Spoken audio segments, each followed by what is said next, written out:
Clear your desk by the end of the day. Holly.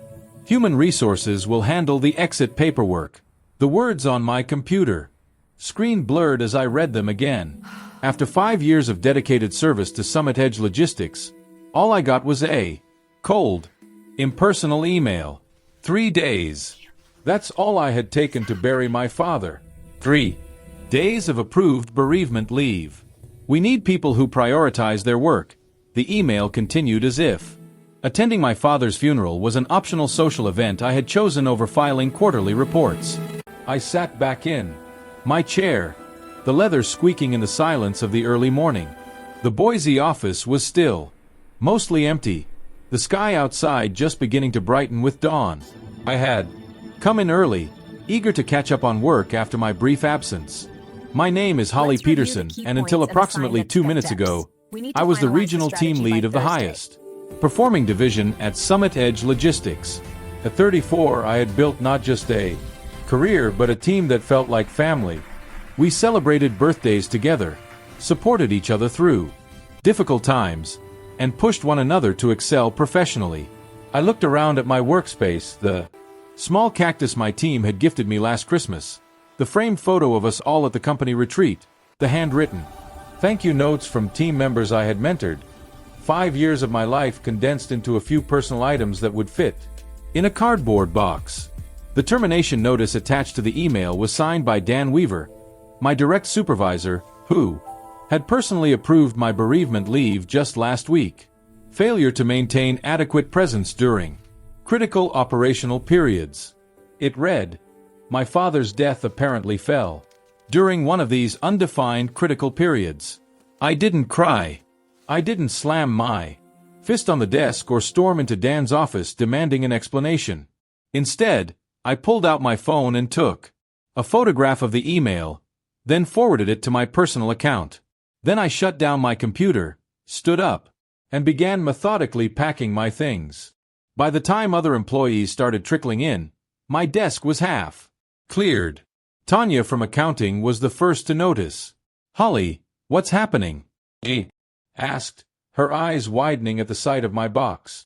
I've been let go, I replied. Simply. What? Why? Apparently, taking approved bereavement leave to bury my father wasn't showing proper priority for my work. Tanya's face transformed from confusion to outrage. That's not right. Have you talked to Paula? The regional manager should know about this. No, I said, carefully wrapping my cactus in newspaper. I'm not going to fight it, but I won't forget it either. When you work closely with people for years, you learn to read their expressions. As I continued packing, more of my team members arrived.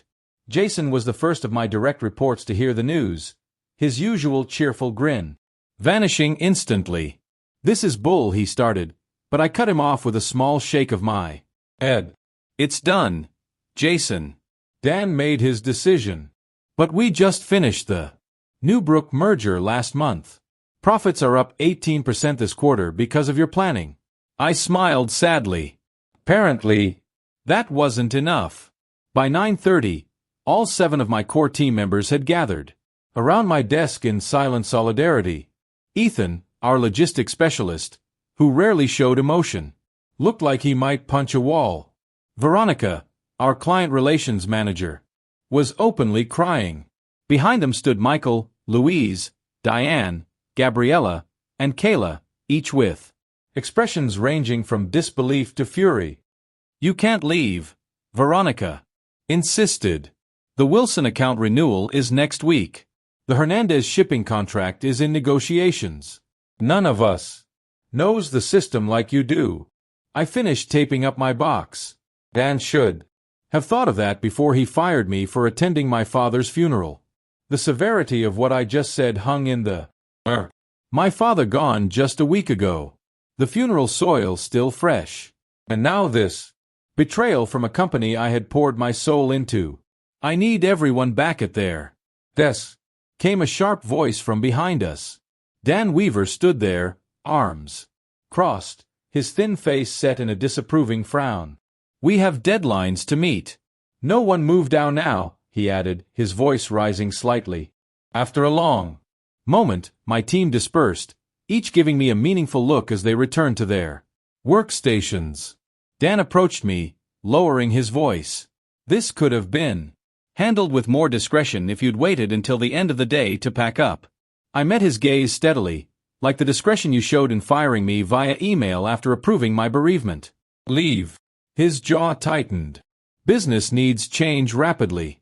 Summit Edge needs people who understand that priorities shift. Your father's passing was unfortunate, but don't, I warned, my voice deadly quiet. Don't finish that sentence, Dan. For a moment, something like uncertainty flickered across his face. Then he straightened, adjusting his Human Resources is expecting you. Please don't make this more difficult than it needs to be. I picked up my box. Don't worry, I won't make a scene. But remember this moment, Dan.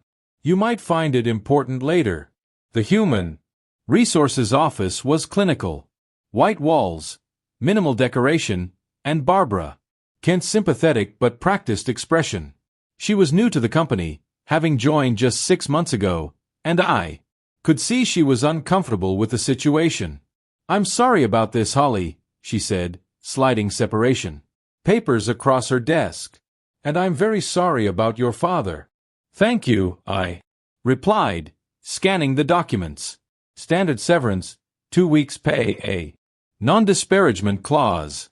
A reminder of my non-compete agreement which prohibited me from working for direct competitors for 6 months.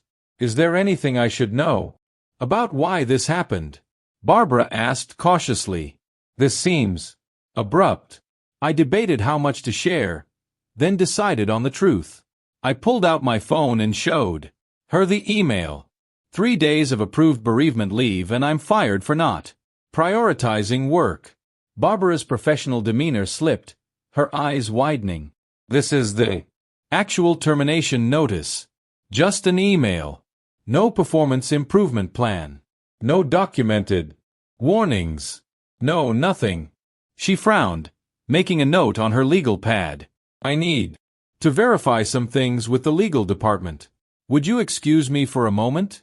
While Barbara stepped out, I gazed through the window. From this floor, I could see the Boise River winding through the city. My father had loved fishing that river. He taught me patience there, standing in waders as the current rushed past our knees.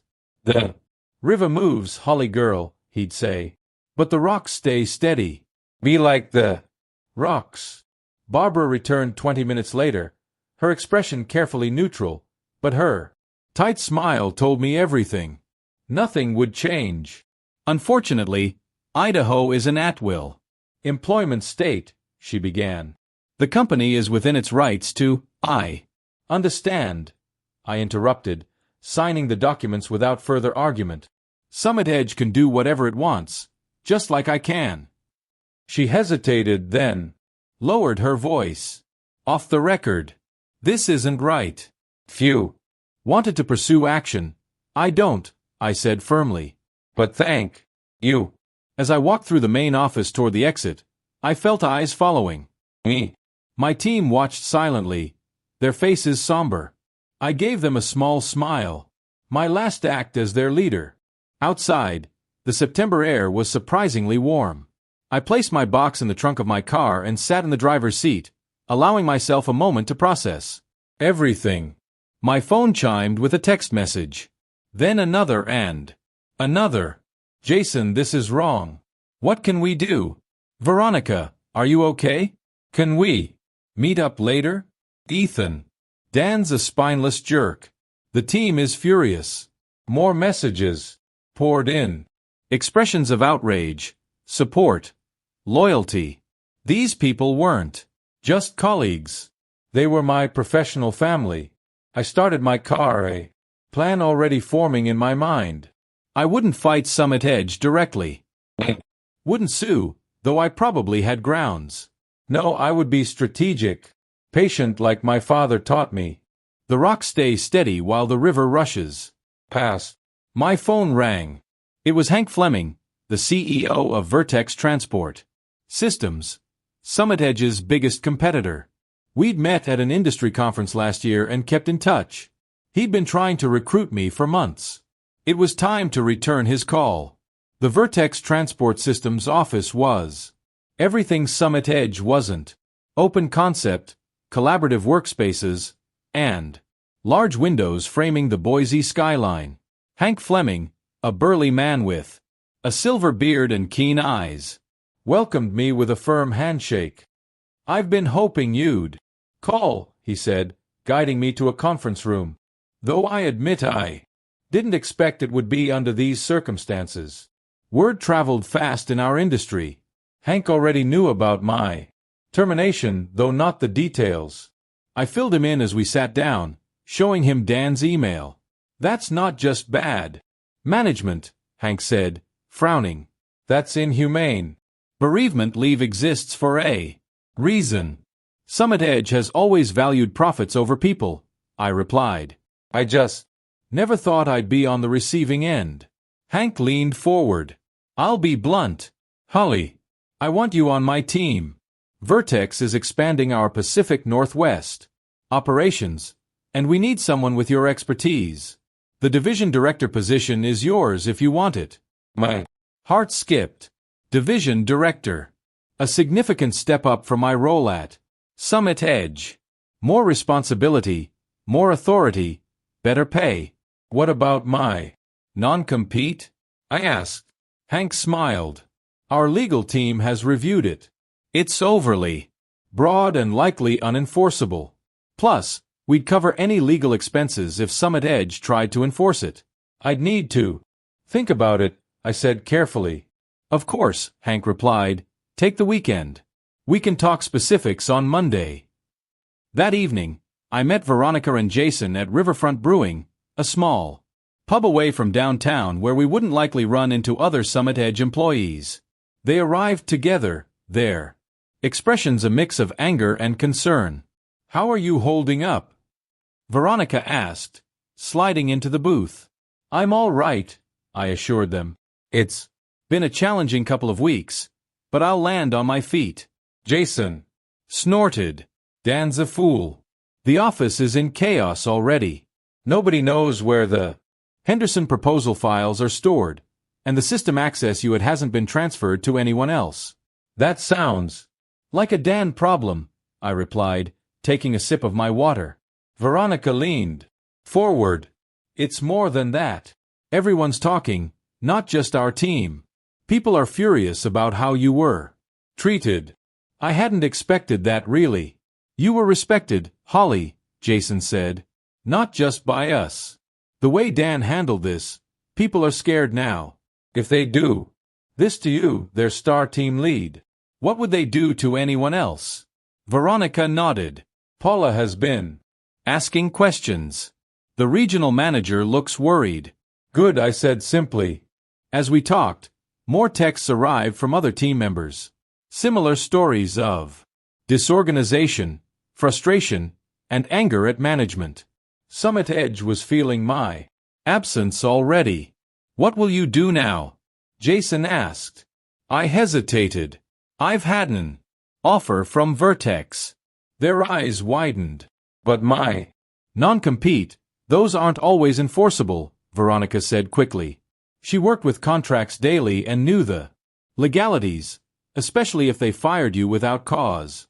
"That's what Vertex's legal team said. But it's still a risk." Jason's phone buzzed. He checked it and frowned. "Dan's calling an emergency meeting tomorrow morning, Saturday. He's never done that before. The Wilson account review is due Monday," Veronica explained to me. "Nobody can find your analysis files." I smiled slightly. Those files were properly stored on the company server, but my particular organizational system wasn't immediately obvious to others. I hadn't anticipated this would become an issue, but I couldn't deny feeling a flicker of satisfaction. "I should get going," I said, gathering my purse. "Early appointment tomorrow." As I stood to leave, Jason caught my eye. "Holly, if you did go to Vertex, hypothetically speaking, would they be hiring?" I paused, studying their faces. "Hypothetically, yes. They're expanding. Rapidly. The look that passed between Jason and Veronica told me everything. Saturday morning, I met with Vincent Torres, an employment lawyer recommended by a friend. His office was small but elegant with diplomas from prestigious universities adorning the walls. I explained my situation, showing him the email and termination notice. "This is textbook wrongful termination," Vincent said, removing his glasses. Firing someone for taking approved bereavement leave could be argued as both a breach of contract and a violation of good faith. "I'm not interested in suing," I clarified. "I just want to understand my options regarding my non-compete agreement." Vincent reviewed the document carefully. "This is overly restrictive. 6 months prohibition on working for competitors within a 300 m radius. That's essentially telling you to leave the industry or relocate." "Is it enforceable?" I asked. "In Idaho, it's questionable, especially given the circumstances of your termination. Courts typically won't enforce non-competes when the employer acts in bad faith." He leaned back in his chair. "What's your plan, Holly?" "Vertex Transport Systems has offered me a position. Better title, better pay." Vincent nodded. "Summit Edge would have to prove that you're causing them actual harm by working there. Given that they terminated you, that's a difficult argument to make." He scribbled some notes. "I'd say proceed with caution, but don't let this non-compete prevent you from earning a living." Over the weekend, my phone continued buzzing with messages from my former team. The emergency Saturday meeting had apparently been tense. Dan was pressuring everyone to take on additional responsibilities to cover my absence with no extra compensation. The Wilson account files had been located, but nobody fully understood my analysis methodology. By Sunday evening I had made my decision. Monday morning, I called Hank Fleming. "I accept your offer," I told him. "But I have one condition." "Name it," Hank replied. "I want to build my own team. If my former colleagues from Summit Edge apply to Vertex, I want them to receive fair consideration." "Absolutely," Hank agreed. "If they're half as talented as you, we'd be lucky to have them." That afternoon, I signed my contract with Vertex, Division Director of Pacific Northwest Operations. The salary was 40% higher than what I'd been making at Summit Edge with better benefits and a sign-on bonus. As I left Vertex's offices, I checked my phone to find 7 new messages, one from each core member of my former team. They all wanted to meet for coffee privately. Tuesday morning, I sat at a quiet corner table in a small coffee shop downtown, waiting. Jason arrived first, then Veronica. One by one, Ethan, Louise, Diane, Gabriella, and Kayla joined us, until we filled 2 tables pulled together. "Summit Edge is imploding," Ethan said without preamble. "Dan's micromanaging everyone. Paul is breathing down his neck, and clients are asking questions. The Wilson account is threatening to pull out," Veronica added. "They wanted to know why you weren't handling their renewal." I sipped my coffee, listening, as each shared similar stories of chaos and frustration. "We heard you've accepted a position at Vertex," Jason finally said. The others grew quiet, watching me intently. "News travels fast," I observed. "We want to come with you," Veronica stated firmly. The others nodded in agreement. I studied their faces. "You all have good positions at Summit Edge, secure jobs. Are you sure you want to risk that?" "What security?" Lou asked bitterly. "If they'd fire you for attending your father's funeral, none of us are safe." "Vertex is hiring," I said carefully. "I can't promise anything, but I can refer you. Each of you would need to apply formally." "We already have," Gabriella revealed, pulling out printed copies of confirmation emails. "All 7 of us yesterday." I couldn't hide my surprise. "You applied before talking to me." "We trust you, Holly," Kayla said. Simply, "Where you go, we go." I felt a surge of emotion. gratitude mixed with vindication. Let me make some calls. The following Monday, my phone rang at 7:30 a.m. The caller ID displayed Paula McCormick, Summit EDG's regional manager. Holly. Paula's voice had a forced calmness. We need to talk. Good morning, Paula, I replied, keeping my tone neutral. What can I do for you? I've just received 7 resignation letters, all from your former team, all effective immediately. There was a pause. Care to explain? I took a slow breath. I'm not sure what explanation you're looking for. I don't work for Summit Edge anymore. They're all going to Vertex, where you just started as division director. Her voice hardened. This doesn't look coincidental. People make career choices for various reasons. Paula, perhaps you should ask Dan why your top-performing team is leaving en masse. This is about your termination, isn't it? She sounded resigned now. I've reviewed the situation. Dan didn't consult me before letting you go. I would never have approved it.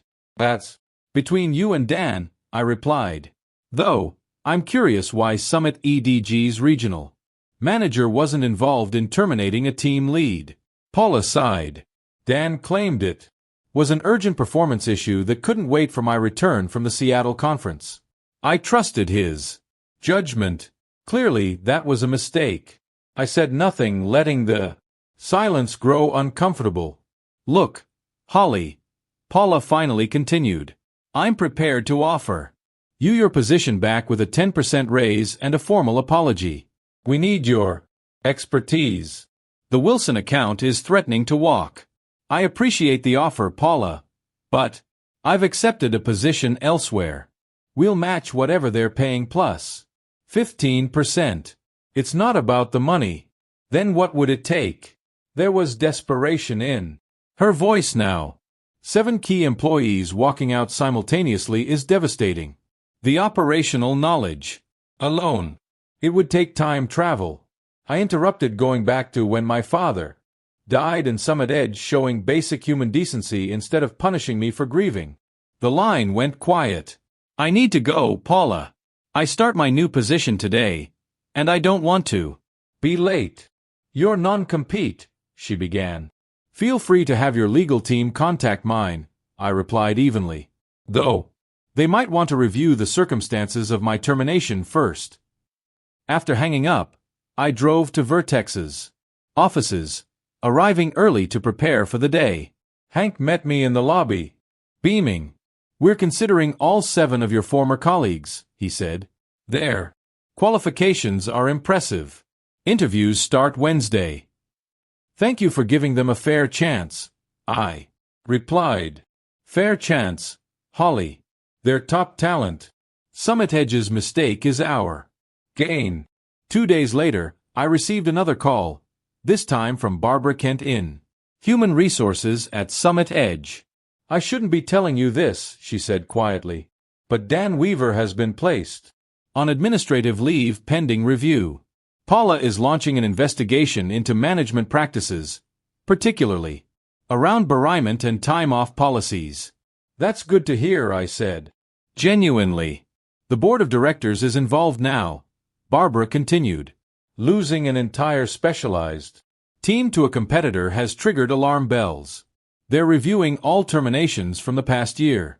By Friday, all 7 of my former team members had received and accepted offers from Vertex. We met for dinner to celebrate, raising glasses in a toast. To new beginnings, Veronica said. And to Holly, Jason added, who taught us what real leadership looks like. The following week, I received a formal letter from Summit Edge acknowledging my wrongful termination and offering a settlement to avoid litigation. I accepted it, not for the money, but for the official admission that they had been wrong. That same day, the Wilson account signed with Vertex, bringing their business to us after learning that their preferred team now worked under my direction. The river had moved, but we had remained steady like rocks, just as my father had taught me.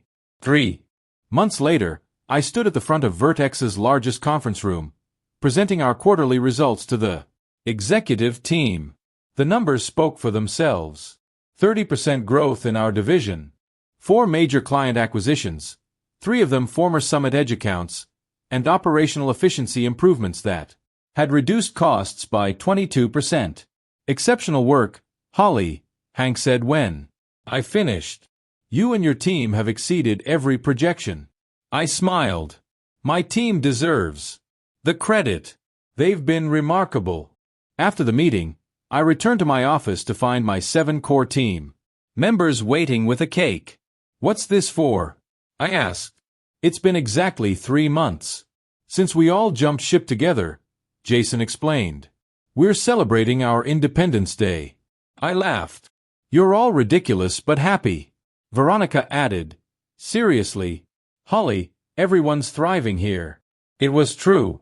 Each team member had grown professionally in their new roles at Vertex. They had more autonomy, better resources, and were finally receiving recognition for their contributions. Most importantly, they were valued as people, not just productivity machines. My phone buzzed with a news alert. Summit Edge Logistics announces restructuring amid client exodus. I showed it to the group. Heard they lost the Hernandez contract last week, Ethan said, cutting cake slices. That's 20% of their Pacific Northwest revenue. Dan's gone, Luis added. Cleared out his office Friday. Paul is trying to save what's left, but I felt no pleasure in Summit Edge's struggles, only a sense of justice. The company wasn't failing because we had left. It was failing because its leadership had created a culture where employees were disposable, where attending a father's funeral was considered a lack of commitment. To Summit Edge, I raised my water glass. May they learn that a company is only as strong as how they treat their people. And to Holly, Gabriella added, who showed us we deserved better. 6 months after joining Vertex, I received an unexpected lunch invitation from Paula McCormick. She'd left Summit Edge and joined a management consulting firm specializing in organizational culture. We met at a quiet restaurant overlooking the Boise River. Paula looked different, more relaxed. The perpetual stress lines around her eyes softened. Thank you for meeting me, she began. I wanted to apologize properly for what happened. You weren't directly responsible, I reminded her. No, but I created the environment that made it possible. She sighed. After you and your team left, everything unraveled. The board brought in external consultants to evaluate what went wrong. The report wasn't flattering to any of us in leadership. I nodded, waiting for her to continue. Summit Edge is being acquired by Meridian Shipping, Paula revealed, at a fraction of its previous valuation. They're basically buying the client list and physical assets. The news didn't surprise me. Summit Edge had been hemorrhaging clients and talent for months. What about Dan? I asked. Still unemployed last I heard. His reputation in the industry. She trailed off. Let's just say your story has circulated widely. I hadn't spread the details of my termination, but I hadn't hidden them either. When asked why I'd left Summit Edge, I told the simple truth. I've learned a valuable lesson from all this, Paula continued. Now, I'm helping other companies avoid the same mistakes. As we finished lunch, Paula asked the question I sensed had been on her mind all along. Was it worth it? Walking away quietly instead of fighting? I thought about my team at Vertex, thriving, motivated, and treated with respect. I thought about the clients who had followed us, who now received better service. I thought about my father, who had taught me that sometimes the strongest response isn't the loudest. Yes, I replied simply. The results speak for themselves. 1 year after that fateful email that had changed the course of my career, Vertex named me Executive Vice President of Operations for the entire Northwest region. My division had become the company's crown jewel, efficient, innovative, and boasting the highest employee satisfaction scores in the organization. Each of my 7 team members had been promoted as well. Jason now led his own division. Veronica had transformed our client relations approach and earned recognition throughout the industry. The others had similarly distinguished themselves, their talents finally receiving the appreciation they deserved. On the anniversary of my termination from Summit Edge, I received a small package in the mail. Inside was my old cactus plant, now slightly larger, but still thriving, with a note from Barbara. Kent, rescued this from your desk. Thought you might want it back now. Summit Edge closes for good next week. I placed the cactus on my windowsill where it would get plenty of sunlight. Like me, it had survived being discarded and found a better place to grow. That evening, I drove to the Boise River and stood on the bank where my father and I used to fish. The water flowed steadily around the rocks, just as it always had. I thought about how a single moment, a cold email terminating my employment, had ultimately led to greater success and happiness, not just for me but for everyone who had followed me. You were right, Dad, I whispered to the river. Sometimes you need to stay steady and let the current do its work. As I looked back on my journey from terminated team lead to executive vice president, I realized my revenge hadn't been in destroying Summit Edge. My revenge had been in building something better. A workplace where bereavement leave wasn't viewed as a lack of commitment, where people were valued beyond their productivity metrics, where leadership meant empowering others rather than controlling them. The greatest revenge wasn't in tearing down what had hurt me, but in creating something that made the old system obsolete. My father would have been proud of that. Looking toward the future, I felt nothing but gratitude for the path that had brought me here, even the painful parts. Sometimes the worst moments lead to the best outcomes. If you remain as steady as the rocks while the river of change rushes past.